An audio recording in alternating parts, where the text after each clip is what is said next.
ઓમ શાંતિ. ઘરેથી આપણે બહાર નીકળી ત્યારે બધું ચાર્જ કરીએ છીએ, ફોન ચાર્જ કરીએ છીએ, લેપટોપ ચાર્જ કરીએ છીએ, ડોંગલ ચાર્જ કરીએ છીએ, સાથે સાથે પાવર બેંકને પણ ચાર્જ કરીએ છીએ.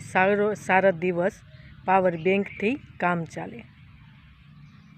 પણ જે પાવર બેંક, જે ઇલેક્ટ્રોનિક સાધન છે એને ચલાવવાવાળી છે જે આત્મા છે, એને આપણે ચાર્જ કરતા નથી. કહીએ છીએ કે સાધન વિના તો જીવન નથી, સાધન વિના તો ચાલે નહીં. એક દિવસ સાધન બધા બંધ થઈ જશે. એટલા માટે પરમાત્માને યાદ કરી આત્માને ચાર્જ કરો, કનેક્શન જોડી પરમાત્માને યાદ કરો. કે સાધન નહીં ચાલે ત્યારે આપણે ગમે એવી સ્થિતિ હશે એમાં આપણે જીવી શકશું. આપણા પરિવાર ત્યાંથી ચિંતા કરે કે આ વ્યક્તિ કેટલી ખુશ હશે કે નહીં.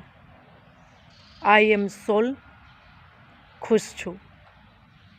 એને પણ સંદેશ મળશે કે નહીં, બરોબર, એ ઠીક છે. કારણ કે સાધન નહીં ચાલે ત્યારે આપણી આત્મા જેમાં પાવર હશે તો સામેવાળાને પણ ટચ થશે. ઓમ શાંતિ.